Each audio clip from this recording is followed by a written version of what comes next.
Okay, let's try adding some colour on here, Phil. So what we've got down here, step out just slightly so we can just see what you've got. Okay, so this matrix board inside is essentially got LEDs in different colours, and we're going to switch them on and off. So can I have a red?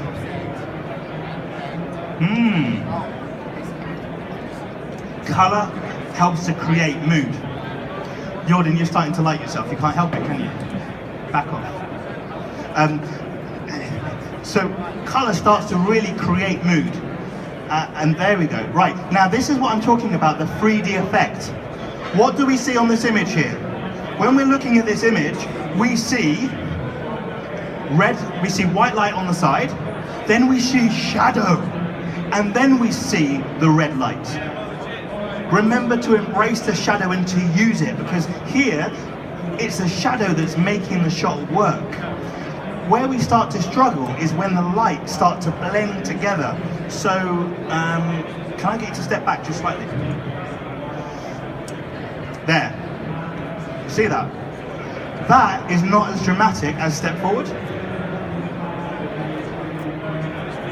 You're doing a good job on that focus, by the way. That's awesome. Give him a round of applause because he's manually focusing live under pressure and doing a better job than Jordan. So if I can have your details afterwards, that would be great. You'll still be fine. So embrace that shadow and use it. But remember from the previous shot, I know that I like to shoot on the short side. So I like to shoot towards the shadow. So here, the camera is facing the shadow. And then we're starting to play with the color. Can we add, let's go for blue.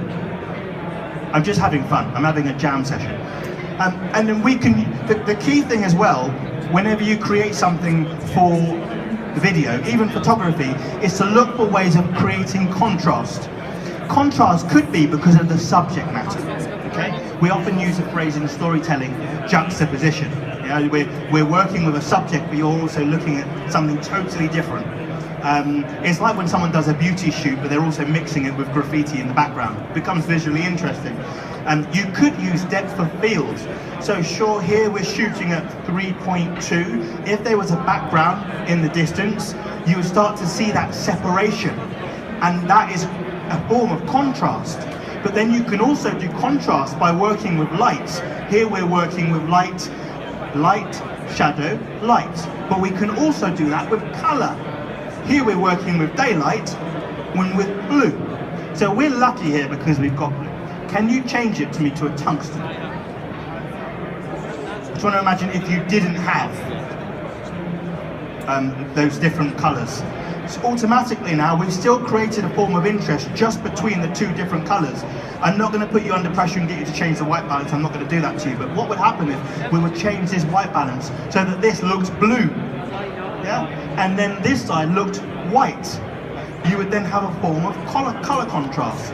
So as you shoot and you create shoots, try to think about how you can create contrast in all of those different ways. Contrast with your story, contrast also with your lighting, and contrast with your depth of field, and contrast with color, which often comes from lighting. That's cool.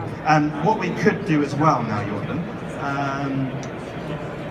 All right, perfect. Phil, can I just try something just on the spur of the moment? I'm just gonna rotate this up. Let's see what we can do. This is on battery. Right, I'm gonna move this over that side. 1, 2, 3, lift. Perfect. This is running off a battery, which is making my life much, much easier. Okay. So I'm going to put this here. All right. Could you imagine that this is a window? Yeah. Okay. I'm going to bring this slightly further down. This. Thank you. Okay. Lean against it as if it's a window.